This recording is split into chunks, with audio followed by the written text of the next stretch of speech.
বন্ধুরা, টাইটেল আর থাম্বনেল দেখে নিশ্চয়ই বুঝতে পারছেন আজকে রেসিপি কি। হ্যাঁ, আজকে চলে এসেছি দারুণ স্বাদের একটা মালাই কুলফি রেসিপি নিয়ে, যেটা গরমের দিনে ছোট বড় সবারই ভীষণ খেতে ভালো লাগবে।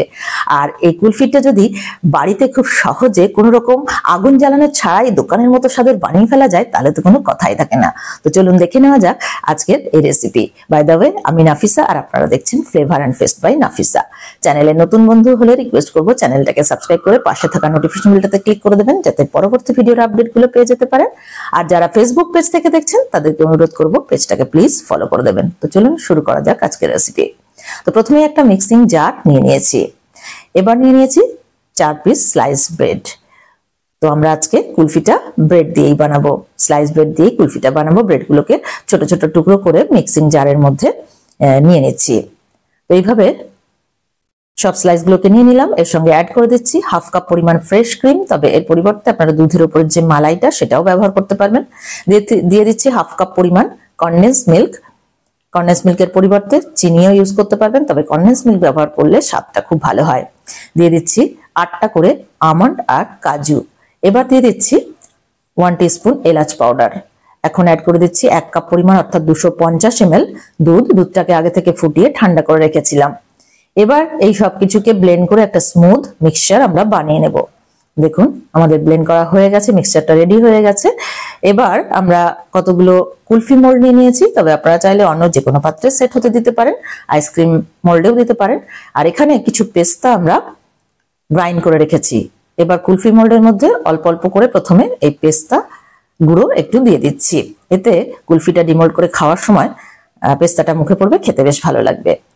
তো এখন যে মিক্সচারটা আমরা বানালাম সেই মিক্সচারটা কুলফি মোল্ডের মধ্যে ঢেলে দিচ্ছি। সামান্য একটু করে জায়গা ফাঁকা রেখে দিচ্ছি, কারণ জমার পর একটু আয়তনে বেড়ে যায়। তো এইভাবে সমস্ত কুলফি মোল্ডগুলোকে ভরে নিয়েছি।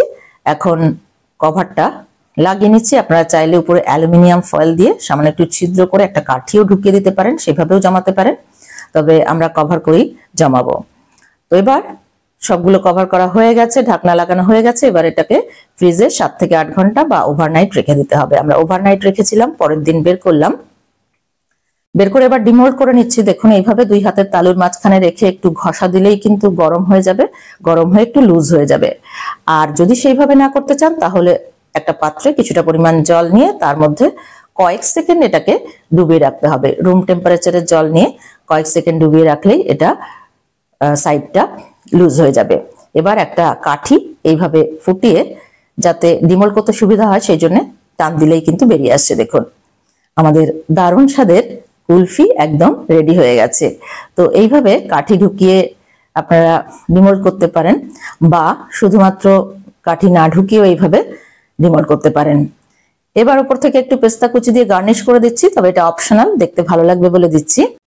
এবার পরিবেশন করে দেবো। কেটে একটা দেখিয়ে দিচ্ছি। দেখুন দারুণ সফট আর দুর্দান্ত স্বাদের কুলফি কিন্তু তৈরি হয়ে গেছে। দোকানের থেকে কোনো অংশে স্বাদে কম হয়নি। তো এইভাবে একবার বাড়িতে বানিয়ে দেখুন, কেমন হলো কমেন্টের মাধ্যমে জানাতে কিন্তু ভুলবেন না। আর আজকের ভিডিও ভালো লেগে থাকলে প্লিজ একটা লাইক করবেন, ফ্রেন্ডস আর রিলেটিভদের মধ্যে অনেক অনেক শেয়ার করবেন। আর চ্যানেলের নতুন বন্ধু হলে রিকোয়েস্ট করবো চ্যানেলটাকে সাবস্ক্রাইব করে আমাদের পাশে থাকবেন।